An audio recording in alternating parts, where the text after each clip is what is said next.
Hare Krishna Mataji and Prabhuji, Sandvat Pranam. Thank you so much for joining today's session. ఈ రోజు మనం భగవద్గీతలోని 108 ముఖ్యమైన శ్లోకాలలో 7వ అధ్యాయంలో 16 అండ్ 19వ శ్లోకం గురించి చర్చించుకుందాము. సో గత క్లాస్లో మనం 15వ శ్లోకం అనేది చర్చించుకున్నాము. 4 రకాల మనుషులు ఎవరు భగవంతునికి శరణాగతి తీసుకోరు అనే విషయం పైన ఆ, ఇంతకు ముందు క్లాస్లో మనం చర్చించుకోవడం జరిగింది. ఇప్పటి క్లాస్లో మనం 4 రకాల వ్యక్తులు ఎవరు భగవంతునికి శరణాగతి తీసుకుంటారు అనే విషయం పైన చర్చించుకుందాము. ఓకే. సో అంతకన్నా ముందు మీ అందరికీ కూడా పరమ ఏకాదశి శుభాకాంక్షలు. సో ఆ, ఎవరైతే జపం చేస్తున్నారో చక్కగా వాళ్ళు కుదిరితే ఇంకొన్ని మాలలు ఎక్కువ చేయండి. నైట్ పడుకునే లోపు ఇంకొకటి 2 మాలలైనా ఎక్స్ట్రా అయినా చేసుకొని పడుకోండి. ఆ ఆ, ఈ ఏకాదశి అనేది చాలా స్పెషల్. మనకి పురుషోత్తమ మంత్ వచ్చేదే 3 ఏళ్లకు ఒకసారి వస్తుంది. అది చాలా పవిత్రమైన నెల. అందులో కూడా ఇంకా పవిత్రమైన తిథులు ఏంటి అంటే మనకి వచ్చే 2 ఏకాదశులు. ఇది మనకి ఇంకా లాస్ట్ ఏకాదశి ఈ మంత్ లో వచ్చేది. సో ఎవరైతే మ్, ఇంకా ఎక్కువ బెనిఫిట్ పొందాలి అని కోరుకుంటున్నారో చక్కగా ఇంకొన్ని మాలలు ఎక్స్ట్రా జపం చేసుకోండి. సో ఇవాళ క్లాస్ ని మనం మంగళాచరణం చేసి మొదలు పెడదాము.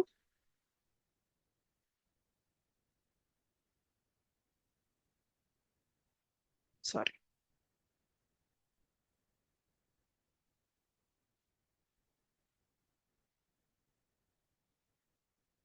ఒక నిమిషం.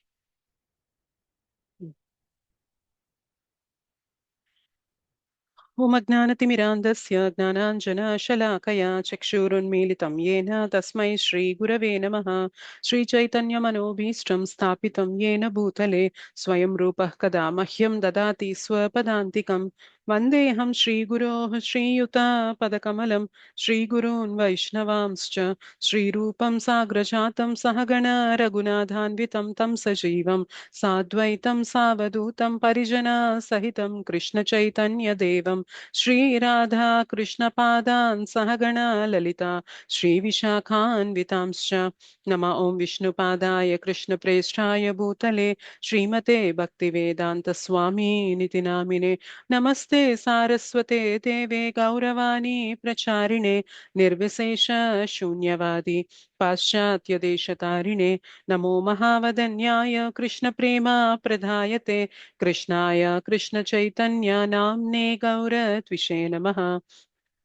हे कृष्णा करुणा सिंधो दीनबंधो जगत्पते गोपेश गोपिका कांत राधा कांत नमोस्तुते. तप्त कांचन गौरांगी राधे वृंदावनेश्वरी वृषभानुसुते देवी प्रणमामि हरिप्रिये. वाञ्छाकल्पतरुभ्यश्च कृपा सिन्धुभ्य एव च पतितानां पावनेभ्यो वैष्णवेभ्यो नमो नमः. जय श्री कृष्ण चैतन्य प्रभु नित्यानंद श्री अद्वैत गदाधर श्रीवासादि गौरभक्तवृंद. हरे कृष्णा कृष्ण कृष्ण हरे हरे हरे राम राम राम हरे हरे.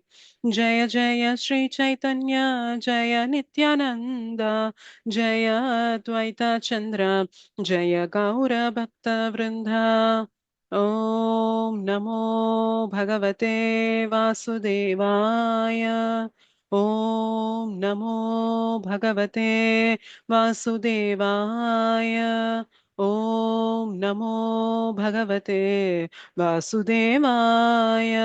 मुखं करोति वाचालं पङ्गुं लङ्घयते गिरिं यत्कृपातमहं वन्दे श्रीगुरुं दीनतारिणं परमानन्दमाधवं श्रीचैतन्य ईश्वरम्. श्री श्री राधा मदन मोहन जी की जय. श्री श्री गौर निताई की जय. श्री श्री जगन्नाथ बलदेव सुभद्रा मैया की जय. जगत गुरु पतित पावन श्रील प्रभुपाद की जय. श्रील गुरुदेव की जय. अनंत कोटि वैष्णव वृंद की जय. श्रीमद् भगवद गीता की जय. निताय गौर प्रेमानंदे हरि हरि बोल.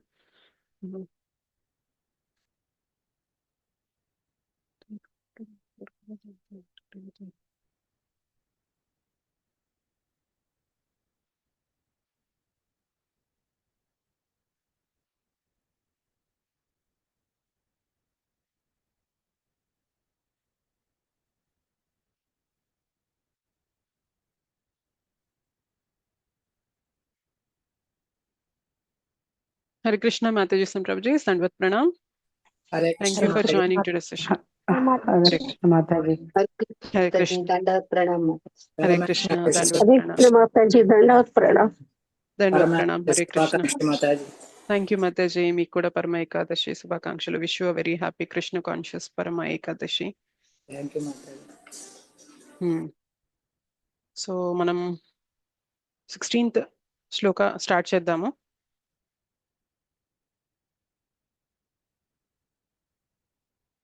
ఒక్క నిమిషం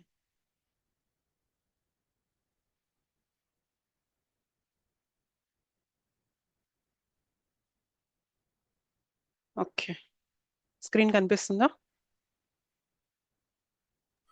కనిపిస్తుంది మాతాజీ.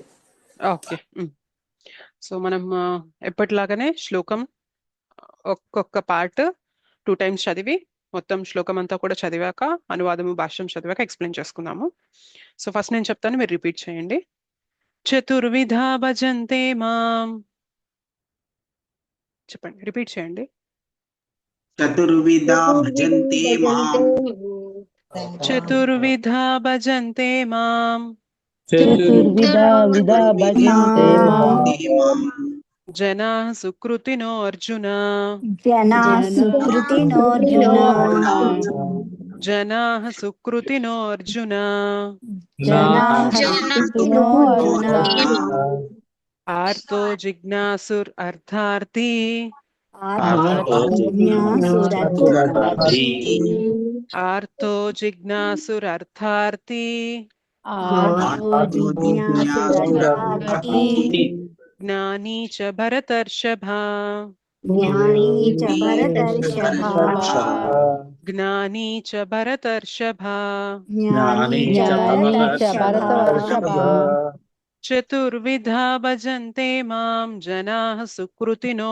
అర్జున చతుర్విధా భజంతే జనాః సుకృతినోऽర్జున చతుర్విధా భజంతే మాం జనాః సుకృతినో అర్జున చతుర్విధా భజంతే మాం జనాః సుకృతినోऽర్జున ఆర్తో జిజ్ఞాసురర్థార్థి జ్ఞానీ చ భరతర్షభ ఆర్తో జిజ్ఞాసురర్థార్థి జ్ఞానీ చ భరతర్షభ ఆర్తో జిజ్ఞాసురర్థార్థి జ్ఞానీ చ భరతర్షభ ఆర్తో జిజ్ఞాసురర్థార్థి జ్ఞానీ చ భరతర్షభ మొత్తం శ్లోకం చదువుదాం చతుర్విధా భజంతే మాం జనాః సుకృతినో అర్జున ఆర్తో జిజ్ఞాసురర్థార్థి జ్ఞానీ చ భరతర్షభ చతుర్విధా భజంతే మాం జనాః సుకృతినోऽర్జున ఆర్తో జిజ్ఞాసురర్థార్థి జ్ఞానీ చ భరతర్షభ చతుర్విధా భజంతే మాం జనాః సుకృతినో అర్జున ఆర్తో జిజ్ఞాసురర్థార్థి జ్ఞానీ చ భరతర్షభ చతుర్విధా భజంతే మాం జనాః సుకృతినోऽర్జున ఆర్తో జిజ్ఞాసురర్థార్థి జ్ఞానీ చ భరతర్షభ ఓకే ఎవరైతే శ్లోకం అనువాదం భాష్యం చదవాలనుకుంటున్నారో దయచేసి హ్యాండ్ రైజ్ చేయండి మీకు చదివే ఛాన్స్ ఇస్తాను సరోజ మాతాజీ శ్లోకం చదవండి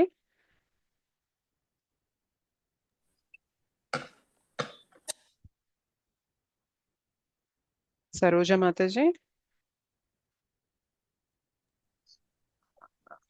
హరే కృష్ణ మాతాజీ. ధన్యవాద ప్రణామ మాతాజీ. హరే కృష్ణ దండవత్ ప్రణామ మాతాజీ శ్రీల ప్రభుపాద కీ జై.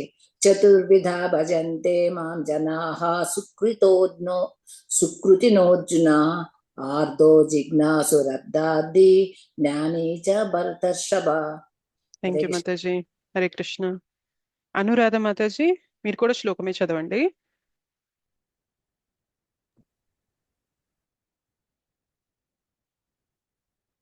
అనురాధ మాతాజీ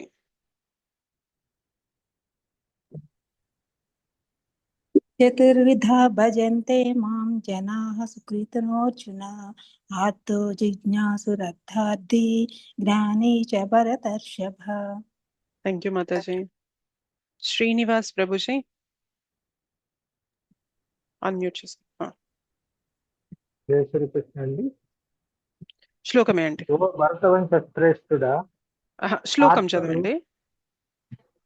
చతుర్విధ భజంతే మాం జనాస్కృతృతనోర్జున ఆర్తో జిజ్ఞాసురర్థార్థి జ్ఞాని చ భరతర్షభ. Thank you Prabhuji. మమతా మాతాజీ. హరే కృష్ణ మాతాజీ. హరే కృష్ణ మాతాజీ. శ్లోకమే చదవాలా మాతాజీ? శ్లోకం 5 మెంబర్స్ శ్లోకం చదివిస్తున్నాను మాతాజీ. ఆ తర్వాత అనువాదం. చతుర్విధా భజంతే మాం జనా సుకృతినోర్జున ఆర్తో జిజ్ఞాసురర్థార్థి జ్ఞాని చ భరతర్షభ. థ్యాంక్ యూ మాతాజీ. రామలక్ష్మి మాతాజీ, మీరు కూడా శ్లోకమే చదవండి. జై శ్రీకృష్ణ మాతాజీ. ఓకే. హరే కృష్ణ. చతుర్విధ భజంతే మాం జనా సుకృతనోర్జన ఆర్తో జిజ్ఞాసురరార్థి జ్ఞాని చ భరతర్షభ. థ్యాంక్ యూ మాతాజీ. శ్రీ పద్మ మాతాజీ, అనువాదం చదవండి. హరే కృష్ణ మాతాజీ. దండవత్ ప్రణామం మాతాజీ. హరే కృష్ణ. దండవత్ ప్రణామం మాతాజీ. ఓ భరతవంశ శ్రేష్ఠుడా, ఆర్తుడు అర్ధార్థి జిజ్ఞాసువు పరతత్వ జ్ఞానము అన్వేషించువాడు అనేది 4 రకముల పుణ్యాత్ములు నాకు భక్తియుక్త సేవ చేయునారంభింతురు. ఎస్. థ్యాంక్ యూ మాతాజీ. థ్యాంక్ యూ మాతాజీ. ధన్యవాదాలు. దండవత్ హరే ప్రణామం. హరే కృష్ణ. ఓకే, భాష్యం నేను షేర్ చేస్తాను.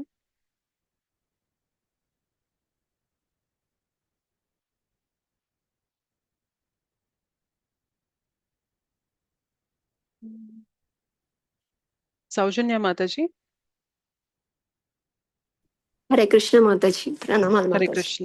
ప్రణామాలు మాతాజీ. భాష్యం చదువుతారా? చదువుతాను మాతాజీ. చదవండి. హరే కృష్ణ. దుష్కృతులకు భిన్నముగా శాస్త్రములందు తెలుపబడిన నియమ నిబంధనలకు కట్టుబడి వర్తించువారు సుకృతుడు అనబడుదురు. అనగా వారు శాస్త్రములందు చెప్పబడిన సాంఘిక మరియు నైతిక నియమములను పాటించుచు దాదాపు శ్రీకృష్ణ భగవానుని పట్ల భక్తిని కలిగి ఉందురు. వీరిలో కొందరు ఆపదల యందు కలవారు అంటే ఆర్తులు, ధనమును వాంఛించువారు అర్థార్థులు, కొన్ని మార్లు జ్ఞానమును కోరువారు జిజ్ఞాసులు, పరమసత్య జ్ఞానమును అన్వేషించువారు జ్ఞానులు అని 4 తరగతుల భక్తుల గలరు. ఇట్టి వారు వివిధ పరిస్థితుల యందు దేవాది దేవుని సేవించుటకు బతురు. తమ సేవకు ప్రతిఫలమును కోరి ఉండుటచే వాస్తవమునకు వారు శుద్ధ భక్తులు కాజాలరు. శుద్ధ భక్తి అనునది కాంక్షలు మరియు వాంఛలకు అతీతమైనట్టిది. అట్టి శుద్ధ భక్తిని భక్తి రసామృత సింధువు 1.1.11 ఈ విధముగా నిర్వచించినది. అన్యాభిలాషితాశూన్యం జ్ఞాన కర్మాజ్యనావృతం అనుకూల్యేన కృష్ణానుశీలనం భక్తిరుత్తమ. కామ్యకర్మల ద్వారా గాని తాత్విక కల్పనల ద్వారా గాని భౌతిక లాభాపేక్ష లేకుండగా అనుకూలముగా దేవాది దేవుడైన శ్రీకృష్ణునికి ప్రతి ఒక్కరూ దివ్యమైన ప్రేమయుక్త సేవ నొనరింపవలెను. అది ఏ శుద్ధ భక్తియుక్త సేవ అనబడును. ఈ 4 రకముల మానవులు భక్తియుక్త సేవ చేయుటకై దేవాది దేవుని సమీపించి శుద్ధ భక్తిని సాంగత్యములో పూర్తిగా పరిశుద్ధులైన వారు శుద్ధ భక్తులు కాగలరు. కానీ దుష్కృతులకు సంబంధించినంత వరకు వారి జీవితములు స్వార్థపూరితము, క్రమరహితము, ఆధ్యాత్మిక గమ్యము లేనందున వారికి భక్తియుక్త సేవయందు నెలకొనుట గొప్ప కష్టము. కానీ వారిలో కొందరు యాదృచ్ఛికముగా శుద్ధ భక్తుల సాంగత్యమును పొందినచో వారు కూడా శుద్ధ భక్తులు కాగలుగుతారు. ఎల్లప్పుడూ కామ్యకర్మలందు ఆసక్తులై ఉండడి వారు భౌతికమైన ఆపద సంభవించినప్పుడు భగవానుని చేరి ఆ సమయమున శుద్ధ భక్తుల సాంగత్యమును పొంది తమ ఆర్తి చేత భగవద్భక్తులగుదురు. నిరాశ పొందిన వారు కూడా కొన్ని మార్లు శుద్ధ భక్తుల సాంగత్యమును పొంది భగవానుని గూర్చి ఎరుగుటకు ఆసక్తులగుదురు. అట్లే శుష్క వేదాంతులు కూడా తమ జ్ఞాన విషయమున నిరాశ పొందిన వారై కొన్ని మార్లు భగవానుని గూర్చి వాస్తవముగా తెలుసుకొనగోరి భక్తియుక్త సేవ చేయుటకై భగవానుని వద్దకు వత్తురు. ఈ విధముగా వారు ఆ భగవానుని కృప మరియు భక్తుల కృపచే నిరాకార బ్రహ్మ భావనలను పరమాత్మ భావనలను అధిగమించి సాకార బ్రహ్మ భావనకు వత్తురు. ఆర్తులు, జిజ్ఞాసులు, జ్ఞానులు, అర్థార్థులు భౌతిక వాంఛల నుండి విముక్తులై భౌతిక లాభములు ఆధ్యాత్మిక పురోభివృద్ధికి ఏమాత్రము దోహదము కావని పూర్తిగా గ్రహించినప్పుడే వారు శుద్ధ భక్తులగుదురు. అట్టి పవిత్ర స్థితి ప్రాప్తించనంత వరకు భగవానుని దివ్య సేవ యందు నెలకొని ఉన్నట్టి భక్తులు కామ్యకర్మల చేత లౌకిక జ్ఞానాన్వేషణము వంటి వానిచే కలుషితమైపోవుదురు. కనుక శుద్ధ భక్తియుక్త సేవా స్థితి యందు నెలకొనుటకు పూర్వము మానవుడు వీటన్నింటినీ అధిగమించవలసి ఉండును. Hare Krishna Hare Mataji. Krishna. Thank you so much Mataji. Hare Krishna.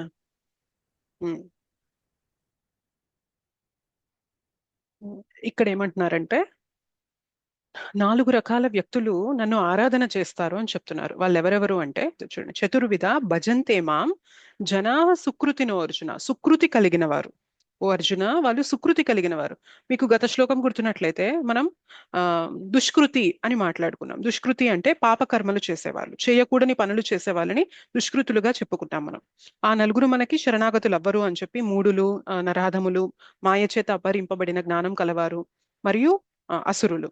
ఆ నలుగురు నాకు ఎప్పుడు శరణాగతి చెందరు అని భగవంతుడు చెప్పారు. అయితే ఈ శ్లోకంలో సుకృతుల గురించి చెప్తున్నారు. ఎవరైతే భగవంతునికి ఆరాధన చేస్తారో, భగవంతుని సమీపిస్తారో వారి గురించి చెప్తున్నారు అనమాట. సో ఎవరు ఆ నలుగురు అంటే చతుర్విధ నలుగురు అంటున్నారు. ఎవరు ఆ నలుగురు అంటే ఇక్కడ చెప్పారు చూడండి.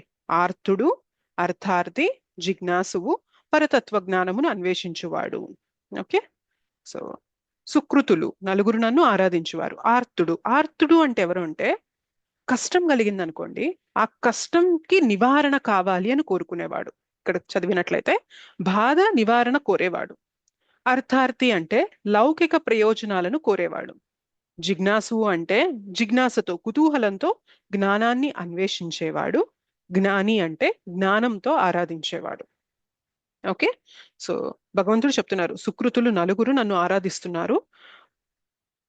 వారిలో ఆ నలుగురు ఎవరు అంటే ఆర్తుడు, అర్థార్థి, జిజ్ఞాసువు, జ్ఞాని. ఆర్తుడు ఎవరు అంటే బాధ, కష్టం కలిగినప్పుడు వాటి నివారణ కోసం భగవంతుని సమీపించేవాడు. అర్థార్థి లౌకిక ప్రయోజనాల కోసం, జిజ్ఞాసువేమో జ్ఞానం కావాలి, అది కూడా జిజ్ఞాసుతో కావాలి అని. జ్ఞాని అయితే సంపూర్ణ జ్ఞానం అనేది తీసుకొని ఆరాధిస్తుంటారు అనమాట. ఓకే, ఆర్తుడు ఎవరో చూద్దాం. బాధ నివారణ కోసం భగవంతుని సమీపించేవాడు. సో లౌకిక కష్టాలు, ఆపదలు లేదా దీర్ఘకాలిక వ్యాధుల వల్ల తీవ్రమైన బాధను అనుభవిస్తూ వాటి నుండి విముక్తి కోసం భగవంతుణ్ణి వేడుకునేవాడు ఆర్తుడు. చాలాసార్లు మన జీవితంలో కష్టం వస్తుంది, కానీ కష్టం వచ్చిన ప్రతి ఒక్కసారి కష్టంలో ఉన్న ప్రతి ఒక్కరూ కూడా భగవంతుని దగ్గరికి వెళ్తారా? భగవంతుని ఆరాధిస్తారంటారా? చెప్పండి. నాకు తెలిసినంత వరకు అయితే లేదు అనుకుంటున్నాను. ఓకే, ఆలోచించండి. ఒకవేళ కష్టం వచ్చింది, సరే కొందరు భగవంతుని దగ్గరికి వెళ్తున్నారు అనుకుందాం, మరి మిగిలిన కొందరు ఏం చేస్తూ ఉండొచ్చు అనుకుంటున్నారు మీరు?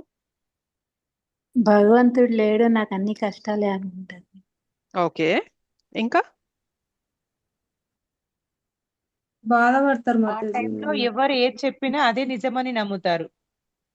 ఓకే, ఇంకా ఎవరు నేనే భగవంతుని అని అంటే అంటే కొంతమంది చెప్పుకుంటారు మేము గొప్ప గొప్ప వాళ్ళమని, మాకు అన్ని తెలుసు, మీకు నివారణం చెప్తాము, అది ఇది చెప్తా ఉంటారు. వాళ్ళని నమ్ముతారు ఎక్కువగా.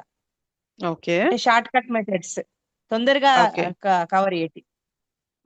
ఓకే, అయితే మీరు సొసైటీలో చూసినట్లయితే చాలా మంది కష్టం వచ్చినప్పుడు చెడు అలవాట్లకి బానిసలైపోయే వాళ్ళు కూడా ఉన్నారు. గమనించారా మీరు? కష్టాల్లో ఉన్నప్పుడే ఎక్కువగా ఆల్కహాల్ డ్రింకింగ్ కి, స్మోకింగ్ కి, డ్రగ్ ఎడిక్షన్ కి, ఇవన్నీ తొందరగా వెళ్ళిపోతారు.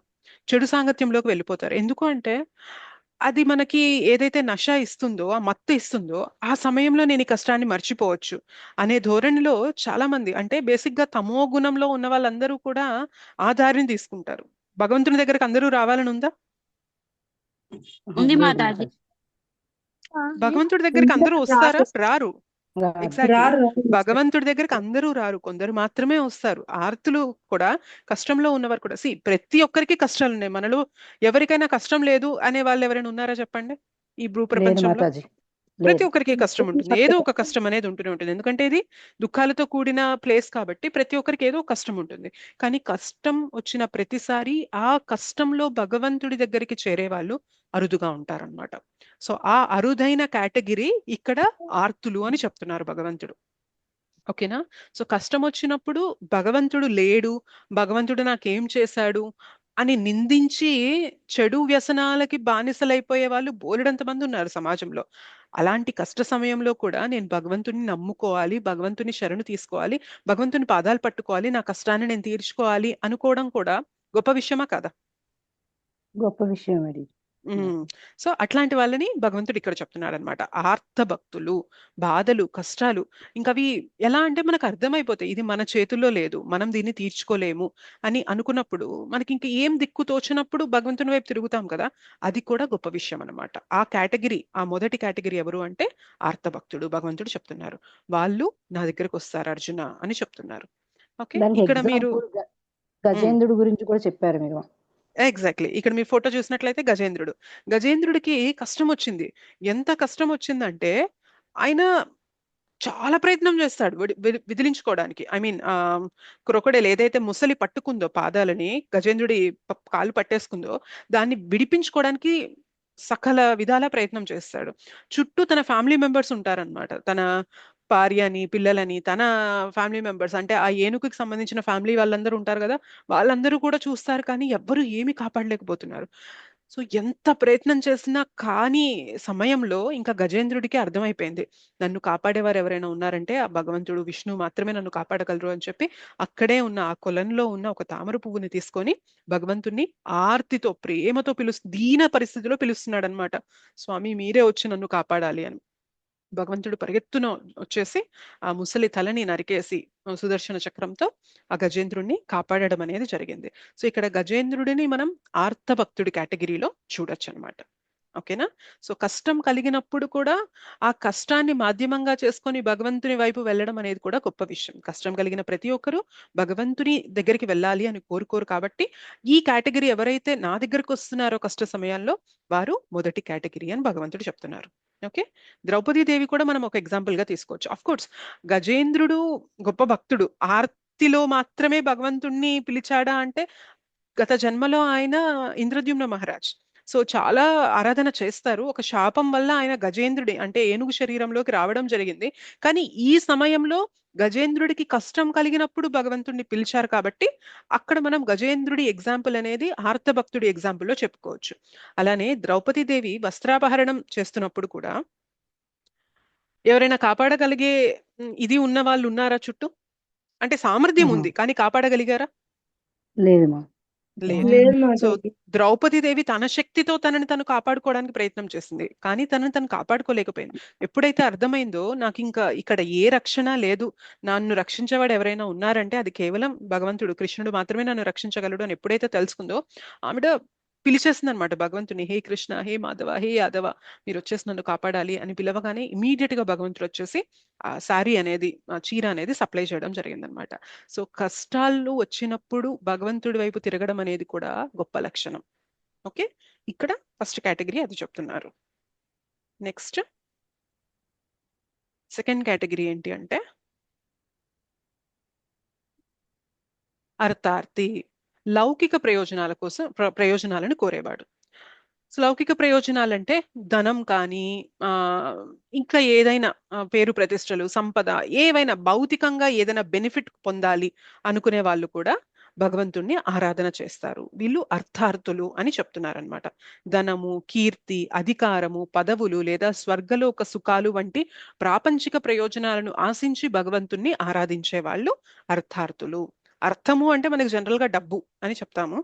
ఆ డబ్బులో మనకి ఏంటంటే ఇవన్నీ కూడా కలిసి వస్తాయి. అంటే పవర్ కావాలన్నా కానీ, పదవులు, స్వర్గలోక నివాసులు అవ్వాలన్నా కానీ, కీర్తి కావాలన్నా, ఇవన్నీ కూడా ఈ కేటగిరీలోకి వచ్చేస్తాయి అనమాట. అంటే బేసిక్ గా ఇక్కడ ఏంటి అంటే నాకు ఫలానాది కావాలి అనే ఒక కోరిక పెట్టుకొని భగవంతుడి దగ్గరికి వెళ్తున్నారు. ఓకే, దీనికి ఎగ్జాంపుల్ గా ఎవరిని చెప్తున్నారు ఇక్కడ? మీరు ఫోటో చూసారా, గమనించారా? ఇక్కడ ఎవరై ఉంటారు? మీరు ధ్రువ్ మహారాజ్ గురించి ఒకటి చెప్పారు మ్యామ్. ఎగ్జాక్ట్లీ, ఇక్కడ మనకున్నది ధ్రువ మహారాజ్ అన్నమాట. సో ధ్రువ మహారాజ్ దేనికోసం భగవంతుడిని ఆరాధన చేశారు? మీకు ఎవరికైనా ఐడియా ఉందా? ఓకే, ధ్రువ మహారాజ్ విషయంలో ఏమైతుంది అంటే, చెప్పండి మాతాజీ. ఉండేది. కరెక్ట్. సో ధ్రువ మహారాజ్ వాళ్ళ నాన్న ఉత్తానపాద్. ఉత్తానపాద్కి 2 భార్యలు ఉంటారు, సునీతి, సురుచి. సునీతి ఉత్తానపాదికి పుట్టిన కొడుకు ధ్రువ మహారాజ్. సురుచి ఉత్తానపాదికి పుట్టిన కొడుకు ఉత్తమ. అయితే ఈ ఉత్తానపాదికేమో సునీతి కన్నా కానీ సురుచి అంటే రెండో భార్య అంటే చాలా మక్కువ, చాలా ఇష్టంగా చూసుకుంటారు అనమాట. సో ఒకసారి ఏమవుతుంది అంటే, ఈ సురుచికి ఉత్తానపాదికి పుట్టిన కొడుకు అయిన ఉత్తమ ఆయన ఒళ్ళో కూర్చొని ఉంటారు అనమాట. ఉత్తానపాద ఒళ్ళో కూర్చొని ఉంటారు, అంటే తండ్రి గారి ఒళ్ళో కూర్చొని ఉంటారు. అప్పుడు ధ్రువ మహారాజ్ కూడా పరిగెత్తుకుంటూ వెళ్ళి తన తండ్రి ఒళ్ళో కూర్చోడానికి ప్రయత్నం చేస్తుంటారు. అయితే ఇమీడియట్ గా అక్కడ సురుచి ఏం చేస్తుంది అంటే, ధ్రువని పక్కకి లాగేసి, నీకు మీ నాన్న ఒళ్ళో కూర్చునే అర్హత లేదు, ఎందుకంటే నువ్వు నా గర్భం నుండి జన్మించలేదు కదా, నువ్వు నా గర్భం నుండి జన్మిస్తేనే నువ్వు మీ నాన్నగారి ఒళ్ళో కూర్చునే అర్హత ఉంటుంది అని చెప్తుంది అనమాట. ఆ మాట వినగానే వీళ్ళంతా కూడా క్షత్రియుల రక్తం ఎప్పుడు కూడా కొంచెం ఒక్క మాటైనా వాళ్ళని ఎదిరించి మాట్లాడితే వాళ్ళకి రక్తం మరిగిపోతూ ఉంటుంది అనమాట.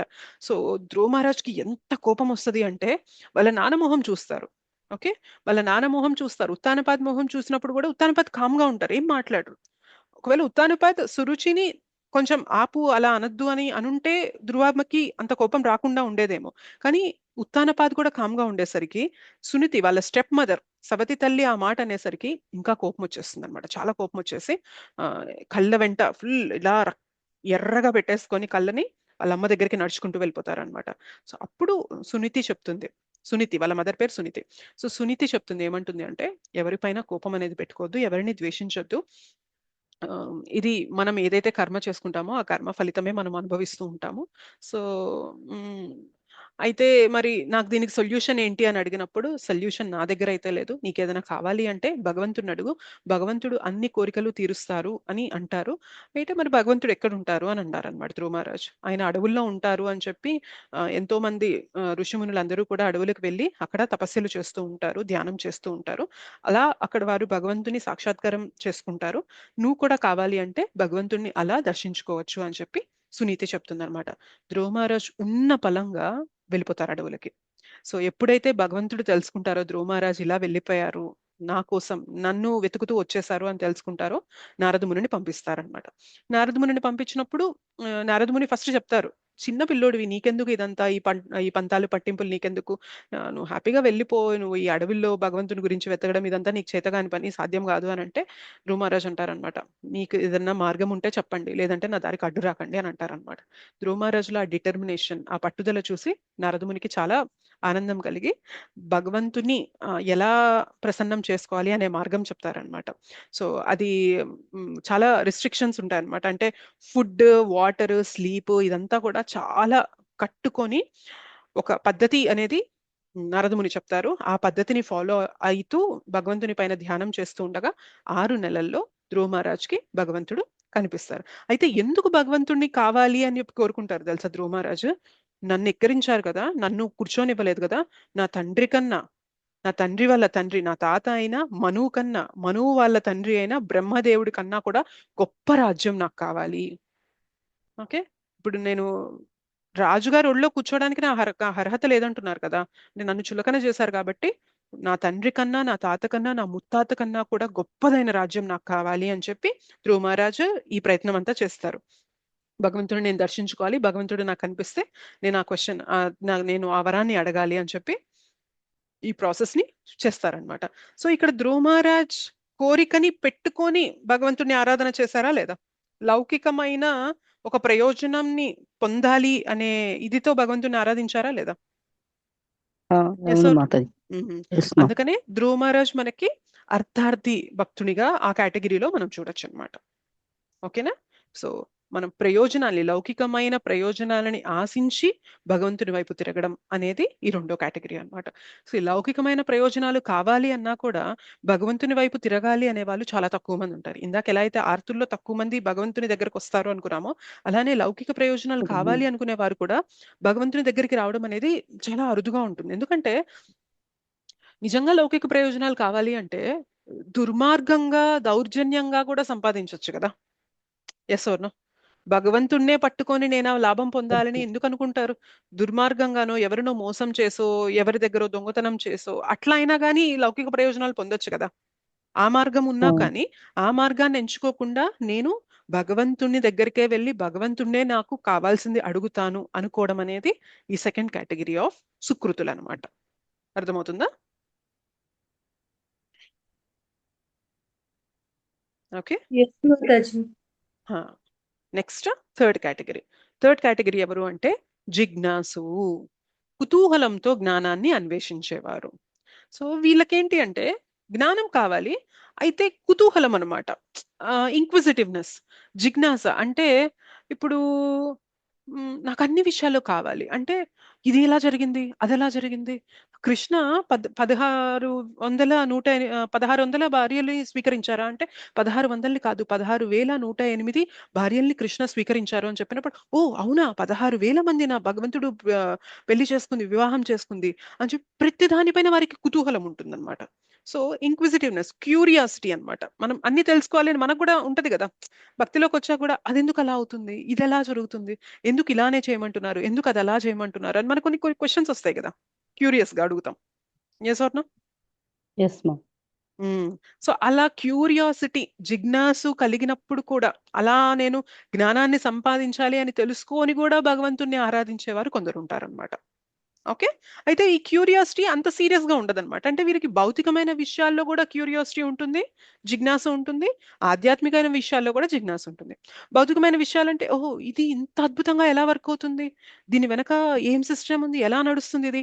భౌతికమైన విషయాల్లో కూడా వీళ్ళకి క్యూరియాసిటీ ఉంది. అలానే ఆధ్యాత్మికమైన విషయాలు కూడా, ఓ ఇంత సృష్టి ఎలా నడిపిస్తున్నారు, ఓ భగవంతుడు ఉన్నారా దీని వెనక. సో అట్లా ఈ విషయం పైన క్యూరియాసిటీ, ఆ విషయం పైన క్యూరియాసిటీ, జిజ్ఞాసతో వివరాలు తెలుసుకోవాలి అనే ఇదితో భగవంతుణ్ణి ఆరాధించే వాళ్ళు ఈ థర్డ్ కేటగిరీ అన్నమాట. ఓకే, జిజ్ఞాసు భక్తులు, ఇంక్విజిటివ్నెస్, క్యూరియాసిటీ తో భగవంతుణ్ణి ఆరాధన చేస్తూ ఉంటారు. సో దీనికి ఎగ్జాంపుల్ ఎవరు అంటే మనకి శుకదేవ గోస్వామి పరీక్షిత్ మహారాజ్ కి భాగవతం చెప్తూ ఉన్నప్పుడు అక్కడ సూత గోస్వామి ఉంటారు. సో సూత గోస్వామి కూడా భాగవతాన్ని వింటారు శుకదేవ గోస్వామి దగ్గర. అయితే ఆ సూత గోస్వామి దగ్గర నుండి భాగవతం వినడానికి శౌనకాది ఋషులు, శౌనక ఋషితో పాటు చాలా మంది ఇతర ఋషులు కూడా వస్తారనమాట. సో ఇక్కడ మీకు ఫోటోలో చూసినట్లయితే ఇక్కడ పైన వ్యాసాసనం పైన కూర్చున్న వ్యక్తి సూత గోస్వామి అయితే కింద ఉన్న వాళ్ళందరూ కూడా శౌనక ఋషి, మిగిలిన వాళ్ళందరూ అన్నమాట. అయితే ఇందులో కొందరు కుతూహలంతో వినడానికి వచ్చారు, అందరూ కాదు. కొందరు నిజమైన శుద్ధ భక్తులు, వారు భగవంతుని గురించి తెలుసుకోవాలి అనే ఇదితో వచ్చారు. కొందరికి మాత్రం కుతూహలం, ఓకే అసలు ఏంటి, ఏం జరిగింది, ఏంటో తెలుసుకుందాం, అసలు ఏంటి భాగవతం ఏంటి, అసలు భగవంతుడు ఏంటి, ఆయన లీలలు ఏంటి, ఆయన గుణం ఏంటి అని ఒక క్యూరియాసిటీతో తెలుసుకోవాలి అనే ఇదితో కొందరు, ఈ శౌనకాది ఋషులలో కొంతమంది ఋషులు ఆ క్యూరియాసిటీతో, ఆ జిజ్ఞాసతో వచ్చిన వారు అనమాట. దానికి ఎగ్జాంపుల్ వారు. ఓకే, క్లియరా? ఎస్ మా. నెక్స్ట్ కేటగిరీ, ఫోర్త్ కేటగిరీ ఏంటి అంటే జ్ఞాని, జ్ఞానంతో ఆరాధించేవాడు. అంటే వీళ్ళు సీరియస్ గా జ్ఞానాన్ని తీసుకుంటారు. ఇప్పుడు జిజ్ఞాసుకి జ్ఞానికి డిఫరెన్స్ ఏంటి అంటే ఈయనకి జస్ట్ పైన కుతూహలం మాత్రమే, నేనేదో పరివర్తన చెందాలి అనే లెవెల్ అంత ఉండదు. బట్ జ్ఞానికి మాత్రం నేను స్వీకరించే జ్ఞానం వల్ల నాలో పరివర్తన జరగాలి. ఇది కేవలం ఇన్ఫర్మేషన్ కోసం కాదు, ట్రాన్స్ఫర్మేషన్ కోసం. అంటే ఇన్ఫర్మేషన్ అంటే జస్ట్ తెలుసుకుంటాను, అన్ని విషయాలతో పాటు ఇది కూడా తెలుసుకుంటాను అనేది ఇన్ఫర్మేషన్. కానీ జ్ఞాని విషయానికి వచ్చేసరికి ఏమవుతుంది అంటే ఆయనకి జస్ట్ ఏదో సమాచారం సేకరించాలి అని కాదు, నేను ఏదైతే వింటున్నానో అది నాలో పరివర్తన తీసుకురావాలి అనేంత సీరియస్ గా, అనేంత సిన్సియర్ గా ఈయన వింటారనమాట, ఈయన తెలుసుకుంటారు, భగవంతుని ఆరాధన చేస్తారనమాట. సో ఈయన జ్ఞాని లెవెల్లో ఉంటారు. సో 4 రకాల భక్తులు ఎవరు అంటే ఆర్తి, కష్టంతో ఉన్నవారు, అర్థార్థి, లౌకిక ప్రాపంచిక విషయాలు సుఖాలు కావాలి అనుకునేవారు, జిజ్ఞాసు జిజ్ఞాసు కుతూహలంతో భగవంతుని గురించి తెలుసుకోవాలి అని భగవంతుని దగ్గరికి వచ్చేవారు. మరియు జ్ఞాని నిజంగా నాలో పరివర్తన నేను తీసుకురావాలి అనే ఒక సిన్సియర్ గోల్ అనేది పెట్టుకొని మీరు భగవంతుని ఆరాధిస్తారనమాట. సో ఈ 4 రకాల కేటగిరీ ప్రజలు భగవంతుని ఆరాధన చేస్తారు అని భగవంతుడు చెప్తున్నారు అనమాట ఇక్కడ. అయితే ఇక్కడ సుకృతి అని వాడాం. ఓకే, మరి ఏ రకమైన సుకృతి ఉంటే అసలు మనం భగవంతుడి దగ్గరికి వెళ్తాం? ఇందాక అనుకున్నాం కదా, కష్టంలో ఉన్నా, డబ్బు కావాలన్నా, క్యూరియాసిటీతో ఉన్నా, ఏదున్నా కానీ భగవంతుని దగ్గరికంటూ వెళ్ళాలి అంటే మనకంటూ కొన్ని సుకృతి, కొంత పయటి అనేది ఉండాలన్నమాట. ఆ సుకృతి లేదనుకోండి భగవంతుడి దగ్గరికి వెళ్ళలేం. ఓకే, ఆ సుకృతి ఎలా వస్తుంది అంటే జ్ఞానిలో మనకి ఎగ్జాంపుల్ ఎవరు అంటే చతుష్కుమారులు. సో చతుష్కుమారులు జ్ఞానాన్ని అర్జన చేస్తారు, తీసుకుంటారనమాట. అప్పుడు వారు కూడా భగవంతుని ఆరాధన చేస్తారు. అయితే నిజమైన జ్ఞానం కావాలి అని ఆరాధిస్తారనమాట వాళ్ళు. ఎస్, సుకృతిలో మనకి ఏం చేయడం వల్ల అసలు మనం భగవంతుడి దగ్గరికి వెళ్తాం? కష్టాల్లో కానీ, ఏదన్నా బెనిఫిట్ పొందాలి అన్నా కానీ, దేనికోసమైనా భగవంతుని దగ్గరికి వెళ్ళే గుణం మనకి ఎక్కడి నుండి వస్తుందంటే మన అకౌంట్ లో, మన కర్మలో ఎంతో కొంత సుకృతి అనేది ఉంటే భగవంతుడి దగ్గరికి వెళ్ళగలుగుతాం. అది ఏంటి ఆ సుకృతి అంటే, ఎగ్జాంపుల్, తెలుసో తెలియకో మనం మొక్కలకి నీళ్లు పోస్తూ ఉన్నాం. అక్కడే మనకి తులసి మొక్క ఉందనుకోండి. అన్ని మొక్కలతో పాటు తులసి మొక్కకు కూడా కొంచెం నీరు పోసాం అనుకోండి. తులసి మొక్కకి నీరు పోయడం అనేది ఆధ్యాత్మికమైన కార్యమా కాదా చెప్పండి? ఆధ్యాత్మిక కార్యమే మాత చేస్తాం. సో తెలియకుండా కూడా, అంటే ఇది అజ్ఞాత సుకృతి అన్నమాట. అంటే మనం ఏదో కావాలి అని ఇది కాదు, ఏదో అన్నిటికీ అట్లా మొక్కలకి నీళ్లు పోస్తున్నాం, అక్కడ తులసి మొక్క ఉంది, తులసి మొక్కకు కూడా నీళ్లు పోసాం. కానీ అది మనకి ఏమవుతుంది అంటే సుకృతికి యాడ్ అవుతుంది అనమాట. మనం చేసిన పని అది మనకి సుకృతిగా తిరిగి వస్తుంది. ఓకే ఓకే, 4 భక్తులు అక్కడ ఏదో వెళ్తూ ఉన్నారు, మనల్ని పిలిచారు, మీరు కూడా రండి కొంచెం ప్రసాదం తీసుకోండి అని పిలిచారు అనుకోండి. మనం కూడా వెళ్ళాం, సర్లే పిలుస్తున్నారు కదా కొంచెం తీసుకుందాం ప్రసాదం అని చెప్పి వెళ్ళి వారితో పాటు కూర్చొని మనం ప్రసాదం స్వీకరించామనుకోండి. ప్రసాదం తీసుకోవడం వల్ల భగవంతుని కృప, ఆ సుకృతి అనేది వస్తుందా లేదా? వస్తుంది మాతాజీ. సో ఇట్లా మనం తెలుసో తెలియకో ఏవో కొన్ని ఆధ్యాత్మికమైన కొన్ని పనులు చేయడం వల్ల మనకి ఆ సుకృతి తోడయ్యి మన జీవితంలో కష్ట సమయాలు వచ్చినా, మన జీవితంలో ఏదన్నా పొందాలి అనే సిచ్యుయేషన్ వచ్చినా, మన జీవితంలో జ్ఞానాన్ని అర్జన చేయాలి అనే డైరెక్షన్ లో మనం వెళ్తున్నా భగవంతుడి వైపు వెళ్ళే మార్గం అనేది మనం చూస్ చేసుకుంటాం అనమాట. ఎందుకంటే ఆ సుకృతి మనకి తోడైంది కాబట్టి. అర్థమవుతుందా? ఆ సుకృతి లేదనుకోండి భగవంతుడి దగ్గరికి రావాలని లేదు, వాళ్ళు ఇంకా ఏదన్నా ఇతర మార్గాలు చూసేసుకుంటారు. ఓకే, భగవంతుడి దగ్గరికి రావాలి అన్నా కూడా ఈ సుకృతి అనేది మనకి తోడవ్వాలి. ఓకే,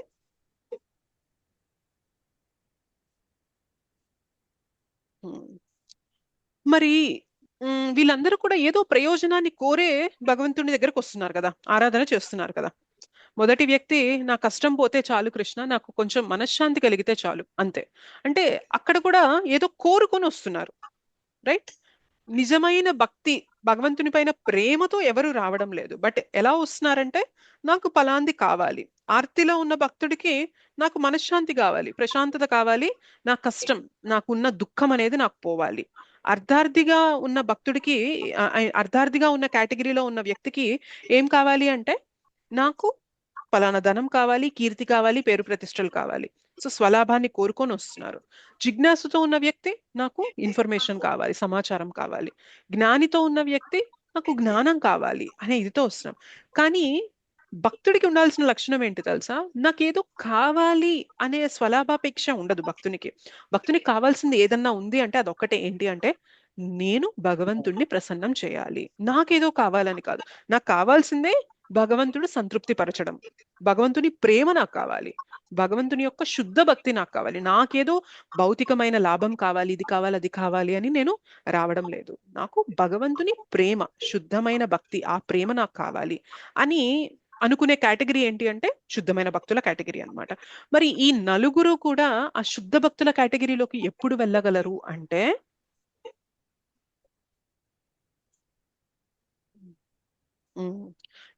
సో భక్తుడు ఎలా కాగలరు? ఆర్తుడు గాని, అర్ధార్థి గాని, జిజ్ఞాసువు గాని, జ్ఞాని కానీ నిజమైన భక్తుడు ఎప్పుడు కాగలడు అంటే శుద్ధ భక్తుల సాంగత్యంలోనే వాళ్ళు భక్తుడు కాగలరు. ఆర్తితో ఉన్న వ్యక్తి భగవంతుడి దగ్గరకు వచ్చారు, కష్టం తీరింది అనుకోండి, భగవంతునికి టాటా బై బై చెప్పేయచ్చు కదా, సరే ఇంకా అయిపోయిందిలే, ఇంకెందుకు భగవంతుని ఇప్పుడు ఆరాధన చేయడం అని అనుకుంటాం. అవునా కదా చెప్పండి? ఏదో ధనం, ఏదో నాకు మంచి ప్రమోషన్ రావాలి, నాకు శాలరీ పెరగాలి, నాకు మంచి పొజిషన్ కావాలి అని ఏదో మనం స్వలాభం కోసం భగవంతుడి దగ్గరకు వచ్చాము. భగవంతుడు అది నాకు ఇచ్చేసాక మళ్ళీ భగవంతుడిని ఆరాధన చేయాలని ఏమన్నా ఉందా? లేదు కదా. ఎందుకంటే భగవంతుడి పైన ప్రేమతో కాదు మనం అక్కడికి వచ్చింది, ఒక ట్రాన్సాక్షనల్ గా వచ్చామన్నమాట. నేను ఇది చేస్తా, నాకు ఇది ఇవ్వు, నేను నిన్ను ఆరాధిస్తా, నాకు ఈ బెనిఫిట్ ఇవ్వు అనే ఇదితో వచ్చినప్పుడు అక్కడ ప్రేమ ఏదన్నా ఉందా? ఏదో లాభం కోసం మాతాజీ, మన అవసరం లాభం కోసం వచ్చాం.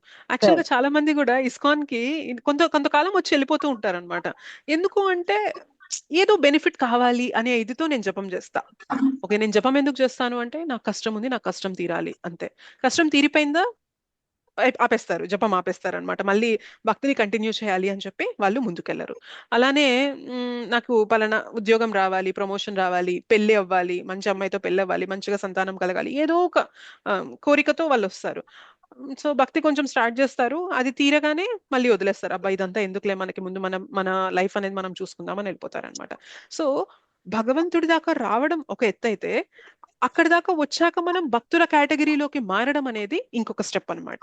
ఓకే, సో ఈ ఆర్తుడు, అర్థార్థి, జిజ్ఞాసువు, జ్ఞాని వీళ్ళందరూ కూడా భక్తులుగా ఎప్పుడు మారగలరు, శుద్ధ భక్తులుగా ఎప్పుడు అవ్వగలరు అంటే వాళ్ళు కూడా శుద్ధ భక్తుల సాంగత్యంలో ఉన్నప్పుడు మాత్రమే వీరు భక్తులుగా అవ్వగలరు.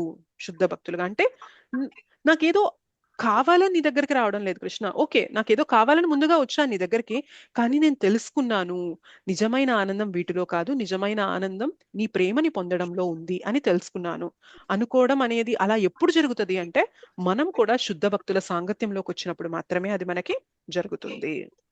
అవునా కదా చెప్పండి?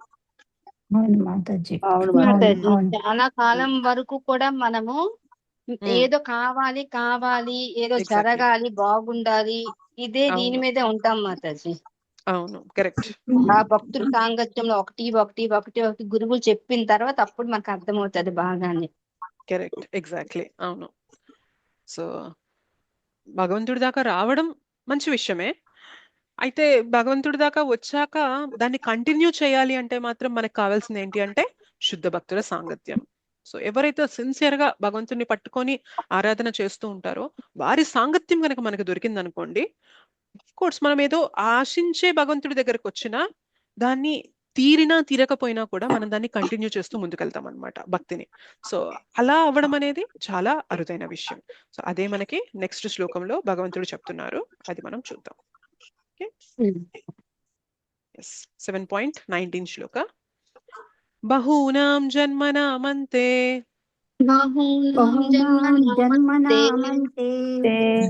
బహూనాం జన్మనామంతే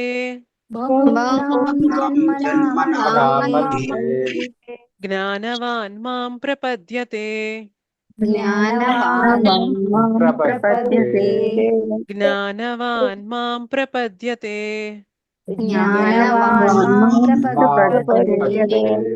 వాసుదేవః సర్వమితి స మహాత్మా సుదుర్లభః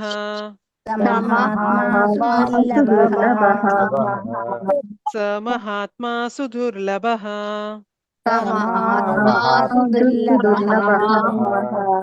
బహూనాం జన్మనామంతే జ్ఞానవాన్ మాం ప్రపద్యతే బహూనాం జన్మనామంతే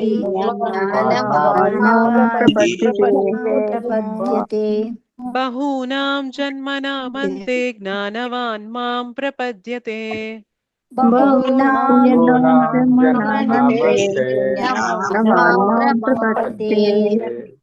వాసుదేవః సర్వమితి స మహాత్మా సుదుర్లభః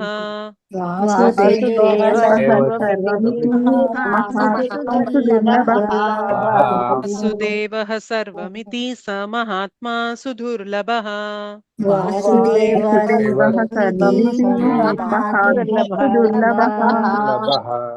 బహూనాం జన్మనామంతే జ్ఞానవాన్ మాం ప్రపద్యతే వాసుదేవః సర్వమితి స మహాత్మా సుదుర్లభః.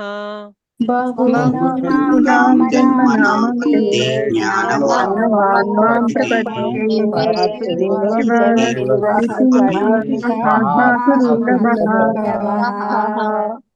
బహూనాం జన్మనామంతే జ్ఞానవాన్ మాం ప్రపద్యతే వాసుదేవః సర్వమితి స మహాత్మా సుదుర్లభః. బహూనాం జన్మనామంతే జ్ఞానవాన్ మాం ప్రపద్యతే వాసుదేవః సర్వమితి మహాత్మా సుదుర్లభః. ఓకే, ఎవరు శ్లోకం చదువుతారో హ్యాండ్ రైస్ చేసి ఉంచండి. ఇందాక హ్యాండ్ రైస్ చేసిన వాళ్ళే ఉన్నారా? నాగలక్ష్మి మాతాజీ.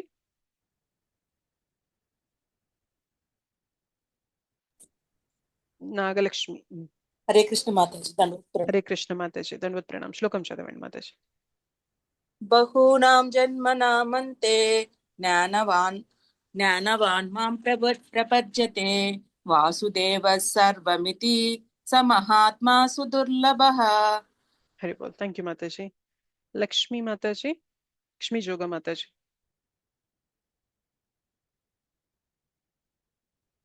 మాతాజీ నేను చదవలేను మాతాజీ. చదవలేరా? ఫైన్ మాతాజీ, నో ప్రాబ్లం మాతాజీ. తేజశ్రీ మాతాజీ. హరే కృష్ణ మాతాజీ, దండవత్ ప్రణామం. హరే కృష్ణ, దండవత్ ప్రణామం మాతాజీ. బహూనాం జన్మనామంతే జ్ఞానవాన్ మాం ప్రపద్యతే వాసుదేవః సర్వమితి స మహాత్మా సుదుర్లభః. థ్యాంక్ యూ మాతాజీ. గెలాక్సీ M04 ఎవరు? రాణి మాతాజీనా? హరే కృష్ణ మాతాజీ, దండవత్ ప్రణామం. హరే కృష్ణ మాతాజీ, దండవత్ ప్రణామం. బహూనాం జన్మనామం జ్ఞానవాన్ మాం ప్రపద్యతే వాసుదేవః సర్వమితి సమహాత్మా సుదుర్లభః. థ్యాంక్ యూ మాతాజీ, అవకాశం ఇచ్చారు. థ్యాంక్ యూ మాతాజీ. సుజాత మాతాజీ. ఎస్ మాతాజీ. హరే కృష్ణ మాతాజీ, ధన్యవాదాలు. హరే కృష్ణ. బహూనాం జన్మనామంతే జ్ఞానవాన్ మాం ప్రపద్యతే వాసుదేవః సర్వమితి సమహాత్మా సుదుర్లభః. థ్యాంక్ యూ మాతాజీ. గవీస్ M35 అని ఉంది. మీ పేరేంటండి? మాతాజీ. హరే కృష్ణ మాతాజీ. నేను రాణి మాతాజీ. చదవండి. శ్లోకం చదవమంటారు మాతాజీ? శ్లోకమే చదవండి. ఓకే. బహూనాం జన్మనామంతే జ్ఞానవాన్ మాం ప్రపద్యతే వాసుదేవ సర్వమితి సమహాత్మా సుదుర్లభః. థ్యాంక్ యూ మాతాజీ. నెక్స్ట్ పద్మజ మాతాజీ, అనువాదం చదవండి.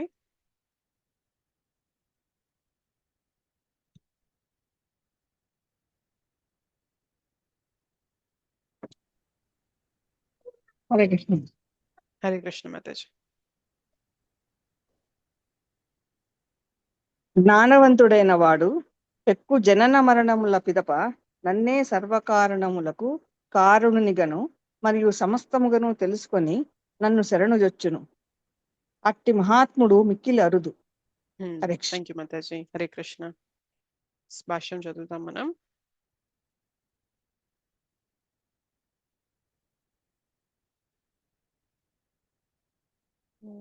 ఎవరు చదువుతారు? పరమేశ ప్రభుజీ. హరే కృష్ణ హరే కృష్ణ. హరే కృష్ణ ప్రభుజీ, భాష్యం చదువుతారా? చదువుతాం. చదవండి. భక్తియుక్త సేవ లేక ఆధ్యాత్మిక కర్మలను కొనసాగించుచు జీవుడు అనేక జన్మముల పిదప దేవాది దేవుడే ఆధ్యాత్మికానుభూతికి చరమ లక్ష్యమను శ్రద్ధాజ్ఞానము నందు శుద్ధ జ్ఞానమందు వాస్తవముగా స్థితుడు కాగలడు. ఆధ్యాత్మికానుభూతి యొక్క ఆరంభ దశ యందు మానవుడు భౌతిక వస్తువులపై ఆసక్తి తొలగించుకొను యత్నము చేయునప్పుడు కొంత నిరాకార తత్వము వైపునకు ఆసక్తిని కనబరచవచ్చును. కానీ అతడు తన యత్నములో మరింత పురోభివృద్ధిని సాధించినప్పుడు ఆధ్యాత్మిక జీవితమున కొన్ని కర్మలు కలవనియు అవియే భక్తియుక్త సేవతో కూడి ఉండుననియు అవగతము చేసుకొనగలుగును. ఆ విధముగా అతడు దేవాది దేవుని పట్ల ఆసక్తుడై అతనిని శరణు పొందును. అట్టి సమయమున అతడు శ్రీకృష్ణ భగవానుని కృపయే సర్వస్వమనియు అతడే కారణమనియు ఈ భౌతిక జగత్తు అతని నుండి స్వతంత్రమై ఉండదని అవగాహన చేసుకొనును. ఈ జగత్తు ఆధ్యాత్మిక వైవిధ్యము యొక్క వికృతి ప్రతిబింబమనియు మరియు ప్రతి దినము దేవాది దేవుడైన శ్రీకృష్ణునితో సంబంధము కలిగి ఉన్నదనియు అతడు అప్పుడు గలుగును. ఈ విధముగా అతడు సర్వమును వాసుదేవునికి లేక శ్రీకృష్ణునికి సంబంధించినదిగా భావించును. వాసుదేవుని గూర్చిన అట్టి విశ్వజన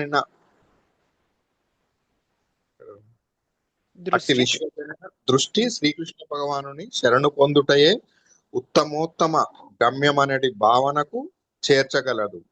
కానీ అట్టు శరణగతులైన మహాత్ములు మిక్కిలి అరుదుగా నుందురు. థ్యాంక్ యూ ప్రభు. ఓకే, ఇంకా ఉంది చదవండి. ఓకే,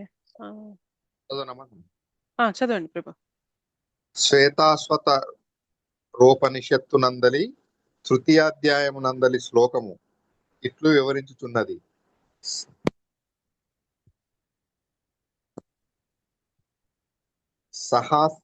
సహస్రశీర్ష పురుష సహస్రాక్ష సన్మస్రపాత్ సభూమిం విశ్వతో వృత్వా నభూమి విశ్వతో వృత్వా తతిష్ట దశాంగులం పురుష ఏవేదం సర్వం యదృతం యచ్చభావ్యం ఉత్తామృతత్వస్తేషనో యదన్నో నాతిరోహతి.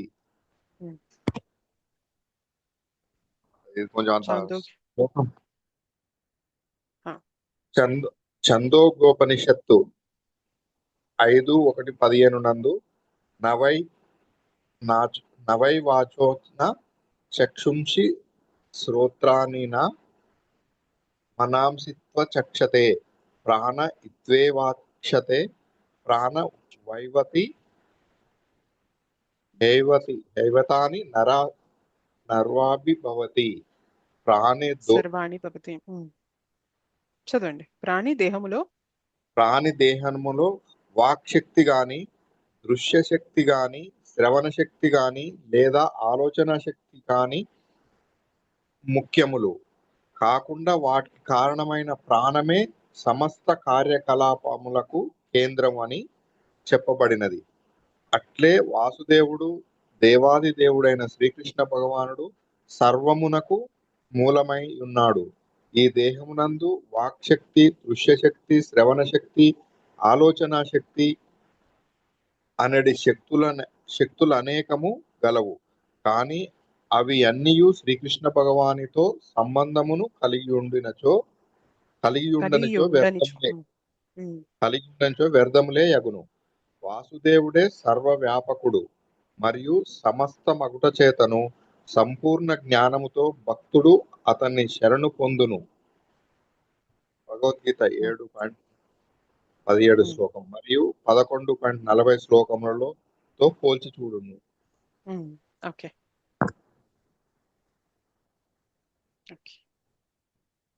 ఈ 19వ శ్లోకంలో ఏమంటున్నారో చర్చించుకుందాము. బహూనాం జన్మనామంతే జ్ఞానవాన్ మాం ప్రపద్యతే. ఇందాక మనం 4 రకాల భక్తుల గురించి, 4 రకాల వ్యక్తులు భగవంతుని ఆరాధిస్తారు అనుకున్నాం కదా. ఎవరా 4 రకాలు మరి చెప్పండి.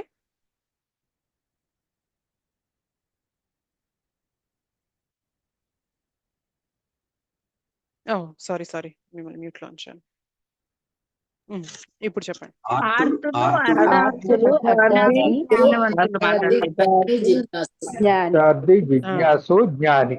కరెక్ట్. అయితే ఇప్పుడు ఏమంటున్నారంటే జ్ఞానవాన్ మాం ప్రపద్యతే బహూనాం జన్మనామంతే.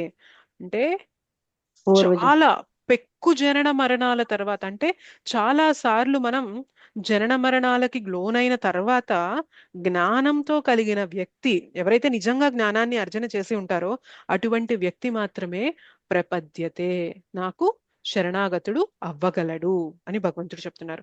అయ్యి అప్పుడు ఎందుకు అవుతారు అంటే తెలుసుకుంటారు ఆయన ఏమని అంటే వాసుదేవ సర్వమితి, సర్వానికి కారణం వాసుదేవుడే అని తెలుసుకొని అప్పుడు శరణాగతుడు అవుతారు. అయితే అట్లా శరణాగతి అయ్యే వ్యక్తి అలాంటి మహాత్ముడు మహాత్మ సుదుర్లభ, అత్యంత దుర్లభమైన వ్యక్తి అనమాట ఆయన. అంటే చాలా అరుదు, మిక్కిలి అరుదు అని చెప్తున్నారు. జ్ఞానవంతుడైన వాడు పెక్కు జనన మరణముల పిదప నన్నే సర్వ కారణములకు కారణునిగను మరియు సమస్తముగను తెలుసుకొని నన్ను శరణుజొచ్చును. అట్టి మహాత్ముడు మిక్కిలి అరుదు. మీరు గమనించినట్లయితే ఈ శ్లోకంలో మనకి ఏమన్నారు చూసారా? చతుర్విధ ఏమన్నారు ఇక్కడ?